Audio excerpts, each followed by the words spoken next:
My name is Emily, a 27-year-old CEO of a fashion brand. I just started my business and there's so much to do every day. I'm swamped. I have had my share of failures and was often stuck doing unfamiliar tasks, leading to many late nights. But since last year, things have been looking up and the profits have been steadily increasing. I'm married to Samuel, who's 2 years younger than me. We met through work and started dating. With my busy schedule, we rarely had time for dates. Most times, we would just grab dinner after work. One day, about 6 months into our relationship, he said, "I'm sorry, we don't get to see each other much." It's okay, you're busy, but I have an idea. What's that? If we get married, we won't need to make plans to see each other. We'll be together every day. Wait, are you... I want to support you, Emily, for the rest of my life. Marry me. Samuel's sudden proposal took me by surprise. We had only been together for 6 months, and while it was unexpected, I was thrilled. Many, including my mom, thought it was too soon to get married. Mom in particular was against it, but I believed. Samuel is kind. We will make it work. I'll thrive in both my career and personal life.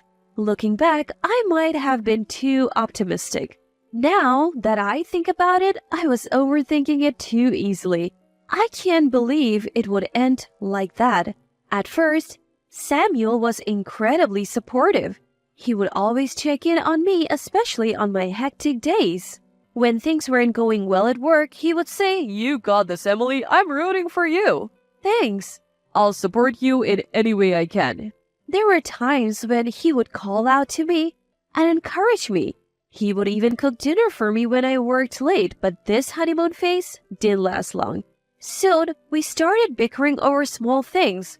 "Don't leave your laundry around. Okay. If you eat, wash your dishes." You're the wife. You should do it. "What?" His tone had changed and it caught me off guard. "I work late, so it would help if you cleaned up." Don't use work as an excuse. It's a wife's job to do the chores. "I'm sorry." I realized I had been relying too much on Samuel and neglecting our home. He's working too, and he must be tired. I realized that I had built up a lot of dissatisfaction and I reflected on it. I decided to step up and share the household responsibilities. But Samuel gradually stopped helping and started complaining. Pasta again? "It's quick to make." It's undercooked and bland. Can't you make something else? "I'm sorry, I didn't have time." You need to expand your cooking repertoire. On bad days, he would glance at the dinner and decide to eat out. Did you clean my room? "No, I didn't get to it." Oh, clean it up. "You can clean your own room." You call yourself a wife? His complaints grew more frequent. "I'm busy with work too. Cut me some slack." When I finally spoke up, he snapped. What? You can't even handle basic chores? And you think you can run a business?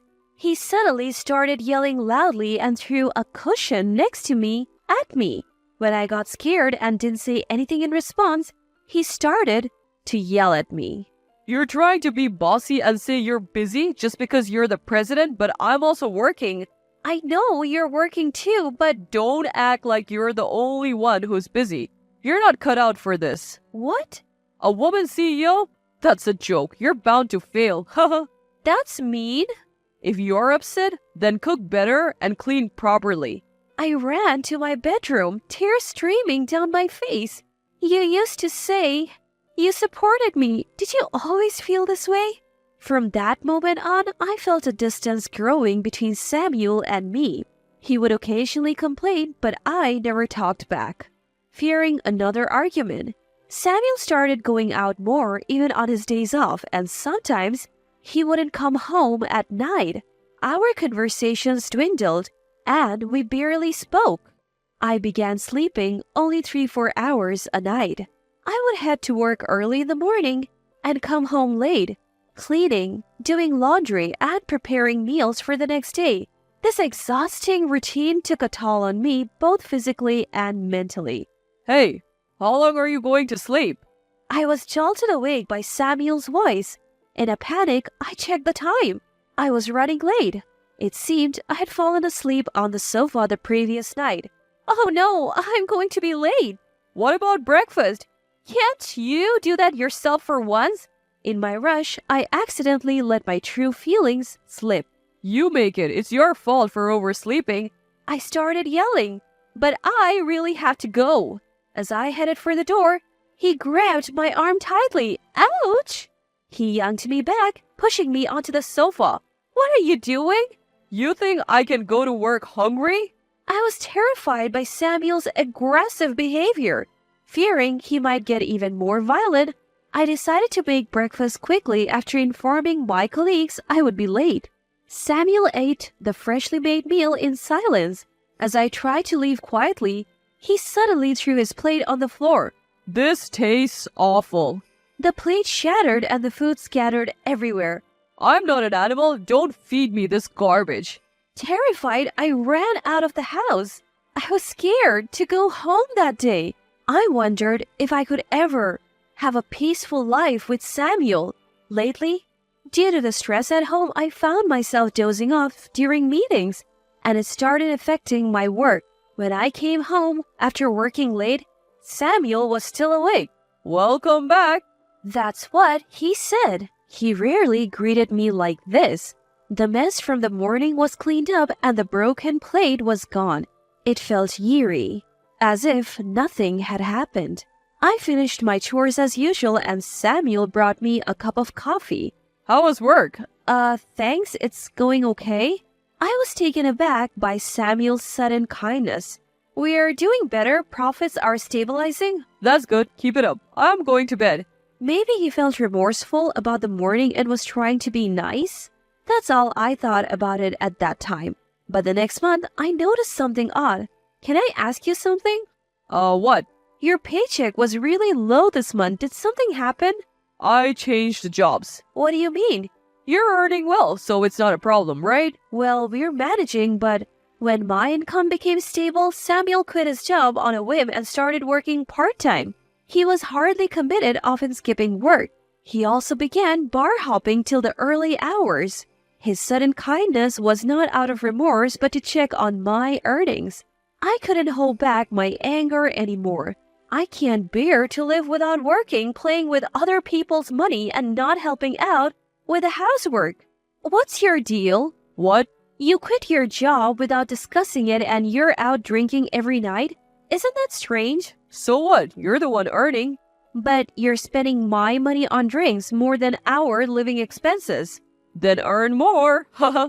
What do you think you're doing? You're so annoying. Are you cheating on me? What? Why would you think that? I can tell, even if you hide it. Do you have any proof? I had a gut feeling something was off, even though I didn't have concrete evidence. For instance, he would come home smelling of perfume or suddenly dress up more stylishly. I might not have proof, but I can sense these things. Is that your woman's intuition? Oh. Yes, stop cheating and get a proper job. Shut up. With that, Samuel slapped me hard across the face. Ouch! I fell backward, landing on my behind. The pain stung and tears welled up in my eyes. Just work and keep your nose out of my business. I was in shock and couldn't move for a while. He continued to shout at me.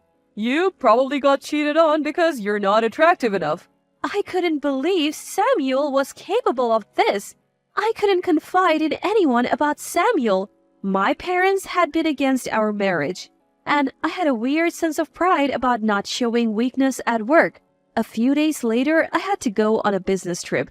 I decided to go on an inspection tour to a local factory and was away from home for a few days.